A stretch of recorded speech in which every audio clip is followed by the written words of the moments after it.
महासचिवज्यू, आजका सभा अध्यक्ष सर्वदय आदरणीय कुलमान घिसिङज्यू र सम्पूर्ण सचिवालय सदस्यज्यू र केन्द्रीय सदस्यज्यू, पत्रकार, अन्य प्रदेशबाट पाल्नु गएका सम्पूर्ण साथीहरूलाई हरित क्रान्तिसहित जय उज्यालो, जय भीम, नमो बुद्धाय, जय नेपाल। फेरि मेरो लामो छ है। अब मैले सबैले धेरै कुरा बोलिसक्नुभयो। म समग्र रूपमा हेर्ने हो भन्दाखेरि म एउटा नेपालको संविधान अनुसार र भारतको संविधान अनुसार फरक छ। भारतमा लोहार भनेको सर्वमा ओबीसीमा गनिन्छ, नेपालमा लोहार विश्वकर्मा भनेको दलितमा गनिन्छ। म दलित क्लस्टरबाट नेपालमा बिलङ गर्छु, तर म दलित होइन। फेरि आफूलाई मान्न पनि मान्दिनँ। तर विडम्बना कहाँनिर आउँछ भने जो नामको पछाडिको जो जात छ यहीँनिर समस्या आउँछ क्या। सबैभन्दा पहिला यसो हेर्दाखेरि सम्मानलाई छ नमस्कार गर्दा तपाईँको नाम भनिसकेपछि मेरो नाम मनोज, मनोज के भन्दा जयगढी भन्दासम्म ठिक छ। जयगढी नभनेर विश्वकर्मा भने ए तिमीमा आउँछ, त्यहाँबाट फेरि तमा आउँछ कि सिधै। यो जात व्यवस्थासँग आधारित अन्य कुराहरू जो दाइको मैले स्पिच सुने, आज मलाई कता कता भारतको वामसेपको जो मायावती 4 चोटि प्रधानमन्त्री बोल्नुभयो, म त्यसको क्लास करिब 15 वर्षदेखि लिइराखेको छु। संगठन कसरी बनाउनु पर्छ, कसरी के गर्नुपर्छ मलाई राम्रोसँग थाहा छ। तर विडम्बना मलाई के छ भने म उज्यालो नेपाल पार्टीसँग के माग गर्दछु भने नेपालको दलितलाई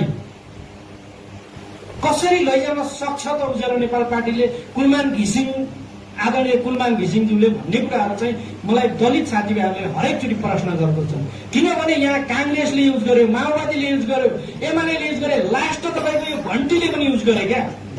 अब सबैको भविष्य र भरोसाको केन्द्रबिन्दु कुलमान घिसिङ हुन् भन्ने कुराहरू करिब तपाईँको हाम्रो समुदायले पनि अपेक्षा गरेर चाहिँ एउटा उत्पीडन समुदायको छोरा, एउटा जनजातिको छोराले इत्यादि गर्दै गर्दाखेरि दलितलाई पनि सजिलो हुन्छ है भन्ने कुराहरू चाहिँ प्रचारमा आएको छ। मलाई सबै साथीहरूले यो कुरा गर्दछन् र म यहाँलाई जानकारी गराउन के चाहन्छु भने दलितलाई जनसङ्ख्याको अनुपातमा हिस्सेदारी समावेशी हुनु पर्यो। चाहे त्यो सचिवालयमा होस्, चाहे राज्य स्तरमा होस्, चाहे राजनीति नियुक्तिमा होस्। यो कुराहरू सकिन्छ। तपाईँहरूले यसलाई मेन तपाईँको नेपालमा 1 करोड करिब 60 लाख गणनामा छ, तर जात चयन गरेर करिब करोडौं जनसङ्ख्याको हाराहारीमा नेपालमा दलितहरू छ। दलितहरूले जात चयन गर्नेमा धेरैभन्दा पहिलो नम्बरमा दलितहरू पर्छ। कसैले जोशी लेखाउँछ, कसैले शर्मा लेखाउँछ, कसैले कार्की लेखाउँछ, कसैले अनेक भूषाल लेखाउँछ। चौधरीको थाहा छैन है भयो। त्यो भइसकेपछि म यहाँलाई निवेदन के गर्न चाहन्छु भने दलितलाई भोट ब्याङ्कको रूपमा मात्र प्रयोग जसरी गरिन्छ यो उज्यालो नेपाल पार्टीले नगरियोस् भन्ने कुराहरू पनि म यहाँलाई जानकारी गराउँदछु। किनभने मैले एउटा के निवेदन गर्छु भने आज देशभरिमा 147 जना वडा अध्यक्ष रहेछन्, 8 जना मेयर रहेछ। आजको डेटसम्म 60 लाख दलितको दाबी गर्ने र कर्णाली, सुदूरपश्चिम र मधेसको प्रदेशमा मैले के भन्दछु भने सकिन्छ भने उज्यालो नेपाल पार्टीलाई एउटा हरेक त्यो 3वटा प्रदेशमा दलित क्लस्टरबाट मुख्यमन्त्रीको एउटा चाहिँ वातावरण मिलाउन सके भए पनि त कमसेकम यो एउटा राज्य सत्तालाई, यहाँका शासकलाई, यहाँका जातीय राजनीति गर्ने मान्छेहरूको चाहिँ अन्त्य हुन्छ कि भन्ने कुराहरू पनि यो मैले मानस पटलबाट करिब यो हजुरलाई। अनि पालिकामा 5 जना रहेछ तपाईँको, अनि तपाईँको उपाध्यक्ष 13 जना रहेछ। यो अहिलेको उसमा 2% पनि हुँदैन रहेछ क्या। 14% जनसङ्ख्यामा 2% पनि यो राज्य सत्तामा राजनीति ठाउँमा कुनै ठाउँमा चाहे राजनीति दलमा आबद्ध छैन, चाहे तपाईँको त्यो के अरे यो राज्य सत्तामा हिस्सेदारीमा छैन भनेपछि यो समुदाय 14% समुदाय कसरी एक्सेस हुन सक्छ भन्ने कुराहरू मैले विशुद्ध रूपमा यहाँहरूलाई जानकारी गराएँ मैले। किनभने म आफै पनि एउटा बुद्धिस्ट फिलोसफी लिएर अम्बेडकर मुभमेन्टलाई लिएर म विगत 1.5 दशकदेखि नेपालमा काम गरिरहेको छु। चाहे कसैको चेहरामा पढ्न सक्यो होला, नपढ्न सक्यो होला, टप लेभलको मान्छेले राष्ट्रिय अन्तर्राष्ट्रिय रूपले सबैले चिन्नु छ। तर म यहाँलाई अर्को कुरा के जानकारी गराउन चाहन्छु भने दलितलाई हामीले साँच्चीकै माओवादीले जहाँको 2064 सालमा 2070 सालमा त्यो किसिमको व्यवस्था चाहिँ नहोस् र र यो दलितलाई पनि क्षतिपूर्ति सहितको जनसङ्ख्याको अनुपातमा मैले भनिसके, जनसङ्ख्याको अनुपातमा पार्टीदेखि लिएर राजनीतिक नियुक्तिदेखि लिएर राज्य सत्तामा टिकटमा मैले के भनेको छु भने 700 कतिजनाले तपाईँको यदि पर्सेन्टका हिसाबले 643 जना 743 जना पर्सेन्टका हिसाबले वडा अध्यक्ष पाउँदो रहेछ। तर मैले के निवेदन गर्छु भने 300 जना जहाँ जसको जनसङ्ख्या धेरै छ उसैलाई टिकट दिएर उसैलाई नेता बनाउने हो। अल्पसंख्यकलाई बाबा साहब अम्बेडकरले एउटा नारा दिनुभएको छ, जसको जनसङ्ख्या धेरै उही राजा बन्नुपर्छ।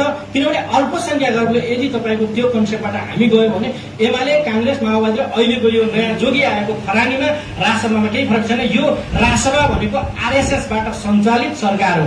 भारतमा अब देखिसक्नुभयो कि राजसभाको हालत के गरिरहेको छ। तर भारतमा अभिजित दिप्के उहाँसँग मेरो कुरा हुन्छ, किनभने उहाँ पनि अम्बेडकरको मुभमेन्ट लिएर हिँड्नु भएको छ, म पनि अम्बेडकरको मुभमेन्ट लिनु भएको छ।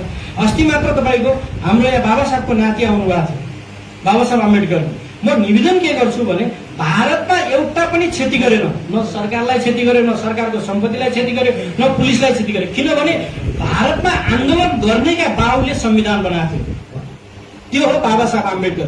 त्यही भएर उनीहरूले के भन्छ भने यदि तपाईँको कुनै पनि संविधानको संरचनामा हामीले हात हाल्यो भने त्यो देशमा लोकतन्त्र गणतन्त्र रहँदैन, त्यो देशमा संविधान रहँदैन भन्ने कुराहरूमा आज तपाईँको त्यसरी बुझेको छ। त्यही भएर म दाइलाई निवेदन गर्दछु, म छोटो र धेरै त म तपाईँहरू जति विद्वान होइन, तपाईँहरू जति केही जान्दैन, तर मैले समाज बुझेको छु, पीडा बुझेको छु।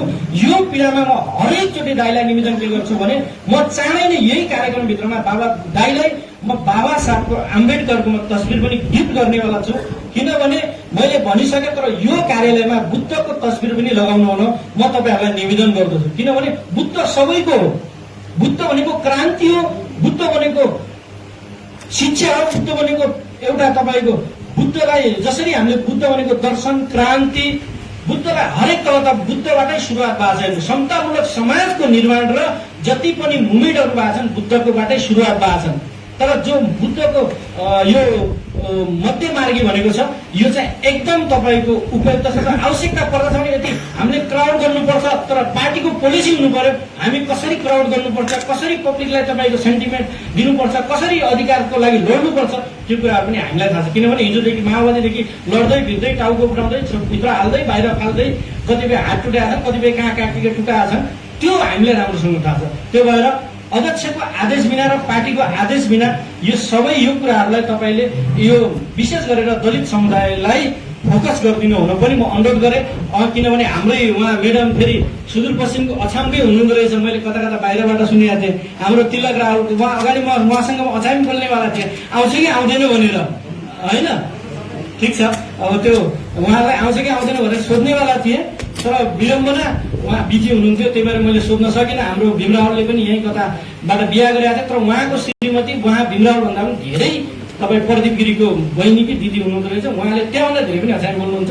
तर तपाईँले पनि सुदूरपश्चिमको लागि विशेष भूमिका चाहिँ खेल्नुहुनेछ भन्ने कुराहरू पनि म सुनि म्याडमलाई र हाम्रो सचिवालय सदस्य राजेन्द्र सरलाई, हाम्रो अनुप उपाध्याय सरलाई पनि म निवेदन गर्दछु। र हाम्रो अनि दाइले अस्ति यति ठुलो मलाई गर्वित एउटा त्यहाँ बुद्धको मूर्ति लिइसकेपछि कुलमान दाईको माग भएको थियो, त्यहाँ बुद्ध अम्बेडकर पार्क नै शिलान्यास गरेको थियो, दाई जानुभएको थियो, भन्दै जानुभएको थियो।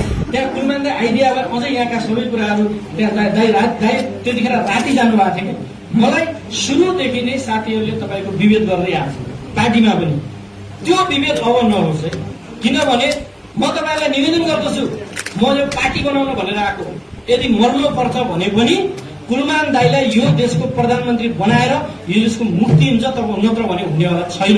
अन्य कुराहरू किनभने मैले मेरो व्यक्तिगत हामी दलित जति पीडा कोही छैन, दलित मान्छेमै गनिँदैन कि जात भने कि सकिहालेको त्यसको, त्यो जति अमिर भए पनि जति पढे लेखेको भए पनि त्यो जात थाहा पाउँदा बित्तिकै सक्यो। मलाई तपाईँको एआइजी मेरो दाई हुनुहुन्छ डम्बर विश्वकर्मा, उहाँलाई भेट्नलाई भाइ एउटा सिपाहीले टेर्दैन कि एआइजीलाई, जात व्यवस्था नभएर के हो, यस्तो विडम्बना छ।